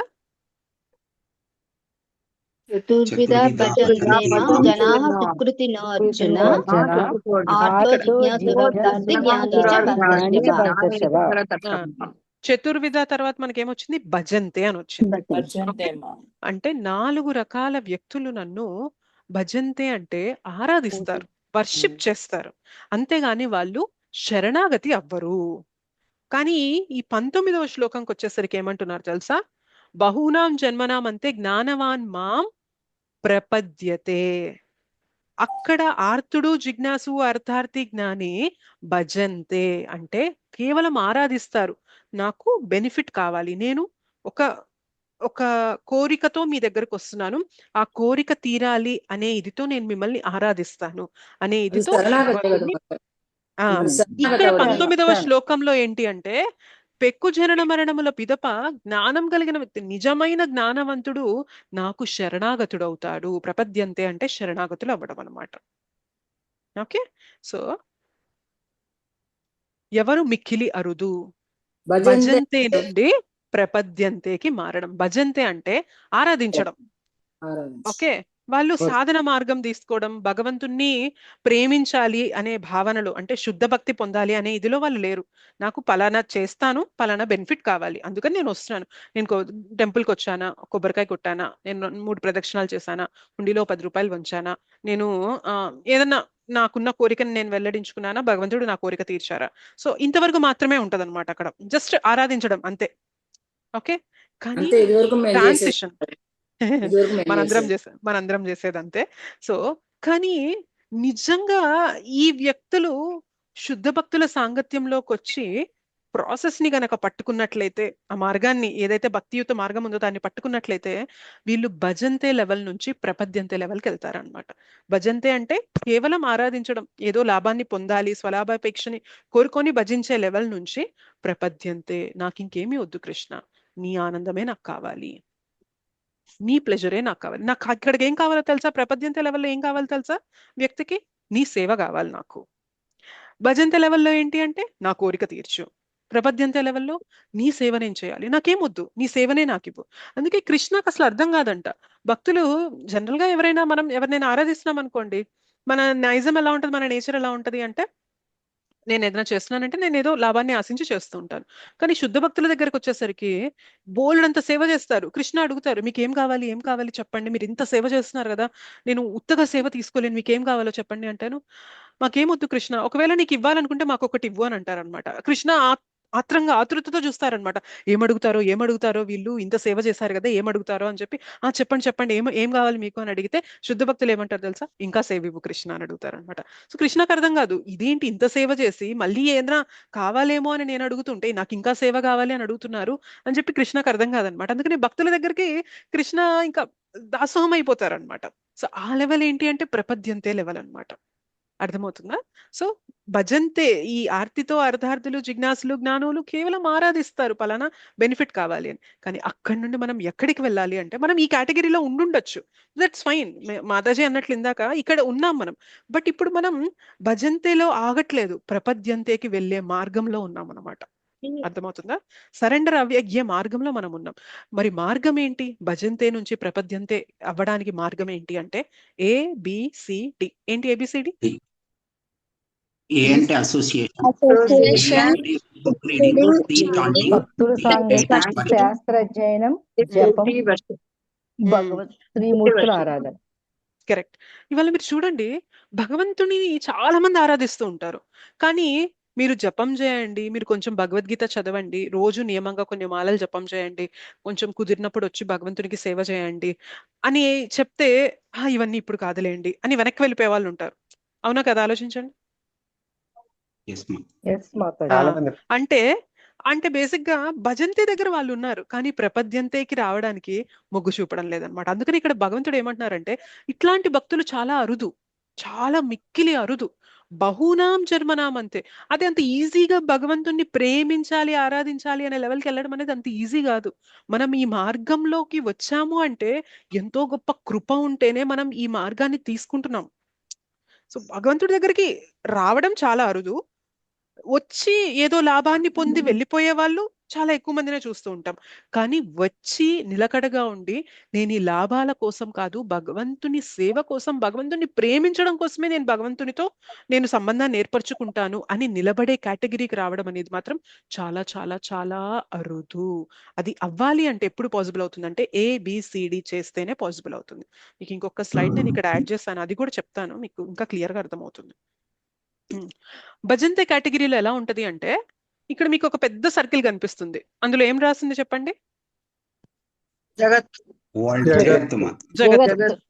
పక్కన ఒక చిన్న సర్కిల్ కనిపిస్తుంది, అక్కడ దేన్ని సూచిస్తుంది? అక్కడ కింద రాసాను చూడండి, ఏముంది అక్కడ? కృష్ణ. సో భజంతే లెవెల్లో ఎలా ఉంటదంటే మనకి ఈ భౌతిక జగత్తు, మన జీవితం, మన సంసారం, మన ప్రపంచం ఇదే మనకి ఎక్కువ ఉంటది అనమాట. సో జగత్తు అనేది మనకి చాలా పెద్దగా ఉంటది. మనం ఈ జగత్తులో జీవిస్తున్నప్పుడు మనకి ఏదన్నా కష్టాలు వచ్చాయనుకోండి, ఓకే భగవంతుడు ఉన్నాడు, ఆ భగవంతుడు చిన్నగా ఉన్నారు మన జీవితంలో, చిన్నగా ఇంత చిన్న సర్కిల్లో ఉన్నారనమాట. ఓకే నేను జీవిస్తున్నప్పుడు ఏమైనా కష్టం వచ్చిందా, భగవంతుడిని అడుగుతాను, నా కష్టాన్ని తీర్చేసుకుంటాను, నాకు జగత్తే నాకు పెద్దది.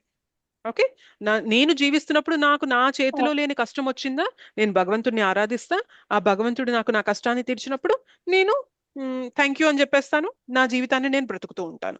సో భజంతే కేటగిరీ ఇలా ఉంటది. వాళ్ళకి ఏది పెద్దగా ఉంది జీవితంలో ఆలోచించండి? ఈ ప్రపంచమే, ఈ జగత్తే పెద్దగా ఉంది. కృష్ణ చాలా చిన్నగా ఉన్నారు.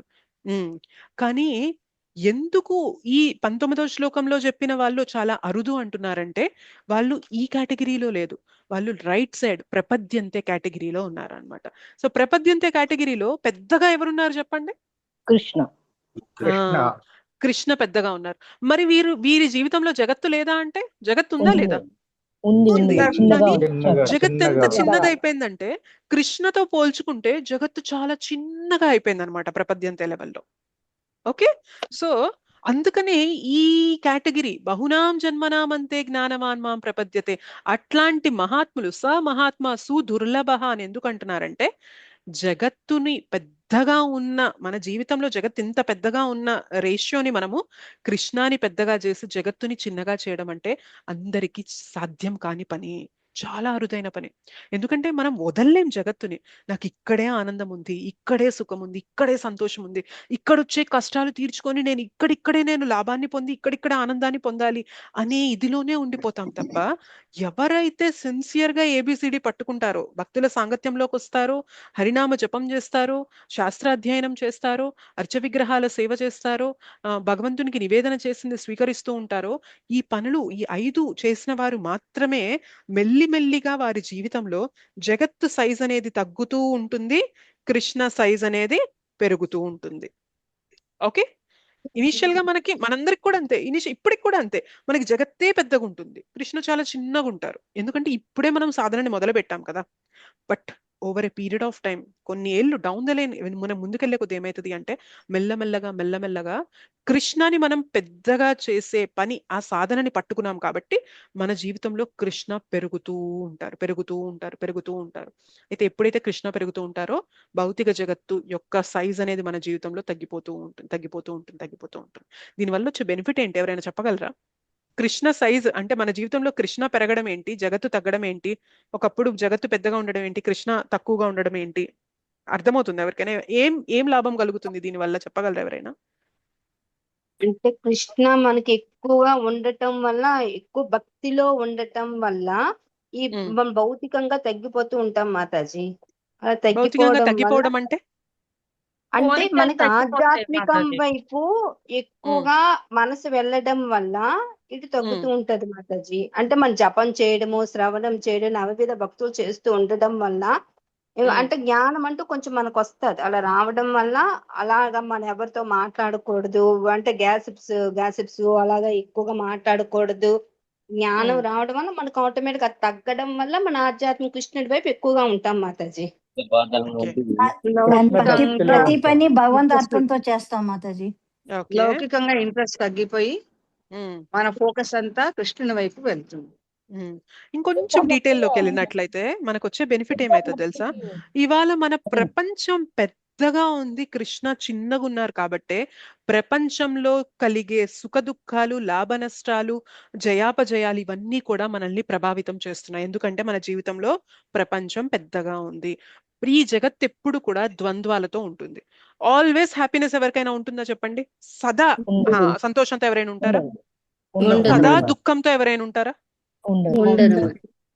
ఎల్లవేళలా జయం వచ్చేది ఎవరికైనా ఉంటుందా? ఎల్లవేళలా అపజయం వచ్చేది ఎవరికైనా ఉంటుందా? ఎల్లవేళలా లాభం వచ్చేది ఎవరికైనా ఉంటుందా? ఎల్లవేళలా నష్టం వచ్చేది ఎవరికైనా ఉంటుందా? సో ఎంత గొప్ప వ్యక్తికైనా గానీ, ఎంత లాభం వచ్చే వ్యక్తికైనా గానీ నష్టం వస్తుంది. ఎంత సుఖం అనుభవించే వ్యక్తికైనా గానీ దుఃఖం వస్తుంది. ఎంత జయం వచ్చినా గానీ నెక్స్ట్ పరాజయం, అపజయం నెక్స్ట్ రెడీగా ఉంటుంది. సో జగత్తు యొక్క డిజైన్ ఎలా ఉంటది అంటే ద్వంద్వాలతో నిండి ఉంటుంది. మన జీవితం ఇవాళ ఎందుకు కష్టంగా ఉంది అంటే ఈ ద్వంద్వాల ప్రభావంలో మనం ఎక్కువగా ఉన్నాం. మన జీవితంలో కృష్ణ చిన్నగా ఉన్నారు. బట్ ఈ భజంతే లెవెల్ నుండి ప్రపద్యంతే లెవెల్ కి మనం ఆ ఏబిసిడి ఈ మార్గం ఏంటి అంటే సాధన. ఆ సాధనని పట్టుకొని మనం ముందుకు వెళ్తూ ఉంటే ఏమైతుంది తెలుసా? మెల్లమెల్లగా ప్రతి విషయంలో కూడా మనం కృష్ణుని యొక్క హస్తక్షేపం, కృష్ణుని యొక్క చేయి, అంటే కృష్ణుని యొక్క ప్లాన్ అనేది మనం చూడడం మొదలు పెడతాం. కాబట్టి మన జీవితంలో కృష్ణ పెరిగి ప్రపంచం తగ్గినప్పుడు ఏమైతుంది అంటే ప్రపంచంలో వచ్చే ద్వంద్వాలు మన పైన ప్రభావమే చూపించం. అంటే సుఖం వచ్చినా చెలించం, దుఃఖం వచ్చినా చెలించం, లాభం వచ్చినా చెలించం, నష్టం వచ్చినా చెలించం, జయం వచ్చినా చెలించం, అపజయం వచ్చినా చెలించం. అంటే ఒక మాటలో చెప్పాలి అంటే భౌతిక జగత్తులో ఉన్నా కూడా మనకి ఏవి తగలడంలా, ఏవి అంటట్లా మనకి బేసిక్గా. అలా ఎప్పుడైతుంది అంటే మన జీవితంలో కృష్ణ ఎప్పుడైతే పెద్దగా అవుతారో అప్పుడు మాత్రమే అది జరుగుతుంది. క్లియర్గా ఉందా? అర్థమవుతుందా? బాగా ఉండాలి మాతాజీ. సో ఇవాళ మనకి ఎందుకు ప్రాపంచిక విషయాలు మనల్ని డిస్టర్బ్ చేస్తాయి? నేను మామూలుగా ప్రశాంతంగా ఉన్నాను, ఎవరో వచ్చి నన్ను ఏదో మాట అన్నారు అనుకోండి, మనం ఎలా అయిపోతామంటే ఒక రోజంతా దాని గురించి ఆలోచిస్తాం.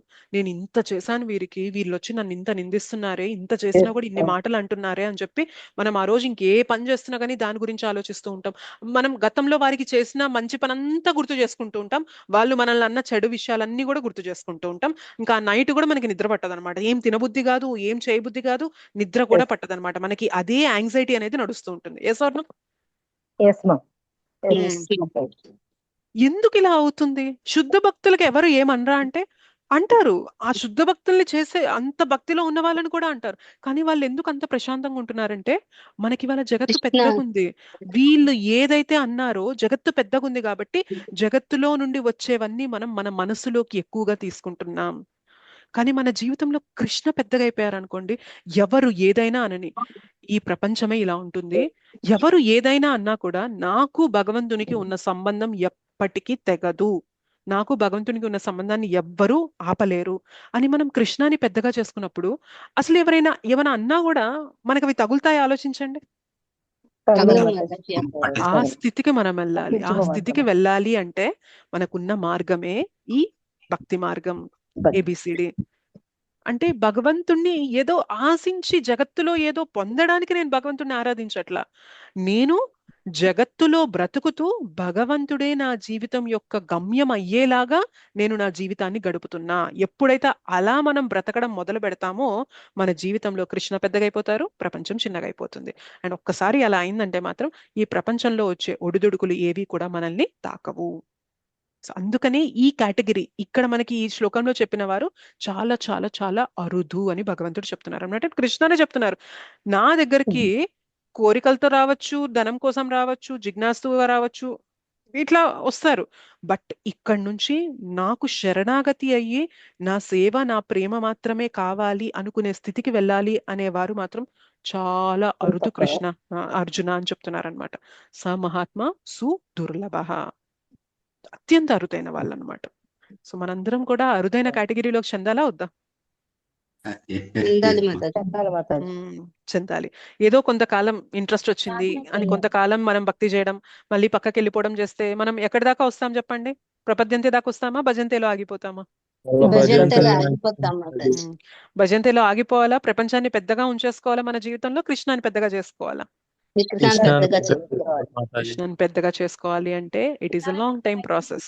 అది కేవలం ఒక 2 రోజులు 3 రోజులు, ఒక నెల 2 నెలలు, ఒక సంవత్సరం 2 సంవత్సరాలు కాదు. It is a life time process. జీవితాంతం మనం భగవంతుడిని వదలకుండా భక్తిని మన జీవితంలో అత్యంత ముఖ్యమైన యాక్టివిటీగా చేసుకొని మనం ముందుకెళ్ళాలన్నమాట. అప్పుడు మాత్రమే మన జీవితంలో కృష్ణ పెద్దగా అవుతారు, జగత్తు చిన్నగా అయిపోతుంది. ఓకే, సో ఈ 2 శ్లోకాస్ మనకి కొంచెం రిలేటెడ్ గా ఉంటాయి కాబట్టి, అంటే ఈ శ్లోకా నుంచి ఈ శ్లోకా కనెక్షన్ ఉంది కాబట్టి 2 శ్లోకాస్ నేను ఇవాళ కంప్లీట్ చేద్దాం అన్నట్టుగా ఇలా చెప్పాను. సో హోప్ఫుల్లీ మీకు అర్థమైంది అనుకుంటున్నాను session. Thank you so much Prabhuji. వంచకల్పతరుభ్యశ్చ పతితానాం పావనేభ్యో వైష్ణవేభ్యో నమో నమః. అనంతకోటి వైష్ణవ వృంద की जय, శ్రీల ప్రభుపాద్ की जय, శ్రీల గురుదేవ్ की जय, నితాయ్ గౌర్ ప్రేమానందే, హరి హరి బోల్. చెప్పండి మాతాజీ. మాతాజీ, చిన్న సందేహం. ఇప్పుడు మనం జపమాల చేస్తున్నాం అనుకోండి, హరే కృష్ణ కృష్ణ కృష్ణ హరే హరే హరే రామ రామ రామ హరే హరే అంటాం కదా. ఆ మొత్తం అన్నింటి కలిపి ఓ పూస జరపాలా, లేకపోతే 2 పూసలు జరపాలా? మొత్తానికి కలిపి ఒక పూస జరపాలి. అదంతా కలిపే మంత్రం. అదే మొత్తం మంత్రాంగి అంతా ఒక పూస జరపాలి. అలాగే 108 పూసలు అయితే ఓ మాల అవుతుంది కదండి. అంతే అండి. అంతే కదా. Okay, thank you. అదే అడుగుదామని. నాకు అంటే మంత్రం పెద్దదిగా ఉంది కదా, అంత పెద్ద మంత్రానికి ఎలా చేయాలో లేకపోతే ఏం చేయాలో డౌట్ వచ్చింది. అలవాటు మీద మీకు వచ్చేస్తుంది. అలవాటు లేదు, కొత్త కాబట్టి అలా ఉంది అంతే. బట్ మనకి మీరు ఒక్క నెల రోజులు చేశారనుకోండి, ఇంకా తర్వాత ఈ క్వశ్చన్లు ఏమి ఉండవు. అమ్ముగా మంత్రం వచ్చేస్తూ ఉంటుంది, మాల కలిసిపోతూ ఉంటుంది అంతే. Okay, thank you madam. ఇంకో విషయం ఏంటంటే, ఇప్పుడు నువ్వు 18 శ్లోకాలు అన్నారు కదా, 18 శ్లోకాలు ఏ అధ్యాయంలో ఉన్నాయి? ఒకటే అధ్యాయంలో ఉన్నాయా లేకపోతే విడివిడిగా ఉన్నాయా? ఏ 18 శ్లోకాలు? ఇప్పుడు 18 శ్లోకాల గురించి ఇంపార్టెంట్ గా చెప్తున్నారు కదా. 108 శ్లోకాలు. ఇప్పుడు అవి ఎన్ని అధ్యాయాల్లో ఉన్నాయండి అవి? అవి నేను మీకు PDF ఒకసారి పంపించాను గ్రూప్ లో, ఒకసారి చూడండి. నేను పంపించాను, ఆల్రెడీ పంపించాను. మీరు ఒక్కసారి గ్రూప్ లో చూడండి. అందులో మీకు ఏ శ్లోకం, ఏ అధ్యాయంలో ఏ శ్లోకాలు ఇంపార్టెంట్ శ్లోకాస్ అనేవి PDF అనేది ఉంటుంది. నేను మీకు ఇక్కడ షేర్ చేస్తాను, చూసారా? ఇక్కడ చూడండి. అదే PDF మీకు పంపించాను, అది మీరు ఒకసారి చూడండి. Thank you madam. అదే పైగా మీరు ఏ రోజుకి ఆ రోజు ముందర అడ్వాన్స్ గా కూడా పెడుతున్నారు. ఈవేళ ఏం చెప్తాను అవన్నీ కూడా చెప్పి పెడుతున్నారు చక్కగా. Thank you. హరే కృష్ణ. ఇంకేమైనా ప్రశ్నలు ఉన్నాయండి? నమస్తే మాతాజీ. సెలవు తీసుకున్నా. Okay, thank you Mataji.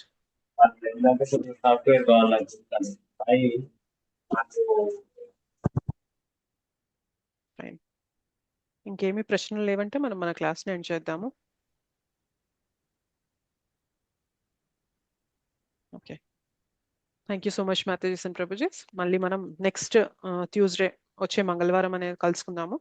మంగళవారం రోజు మనం క్వశ్చన్ అండ్ ఆన్సర్స్ కానీ ఇంకేదైనా జనరిక్ టాపిక్ కానీ మీరు భక్తిలో ముందుకు వెళ్ళడానికి ఏమి ఉపయోగపడుతుందో ఆ విషయాలు అనేవి చర్చించుకోవడానికి ప్రయత్నం చేద్దాము. మళ్ళీ ఆ తర్వాతి క్లాస్లో భగవద్గీత అనేది కంటిన్యూ చేద్దాం. Thank you so much. Hare Krishna Mataji. Hare Krishna. Dandavat pranam. Hare Krishna Mataji. Hare Krishna. Hare Krishna Mataji. Dandavat pranam Mataji. Hare Krishna.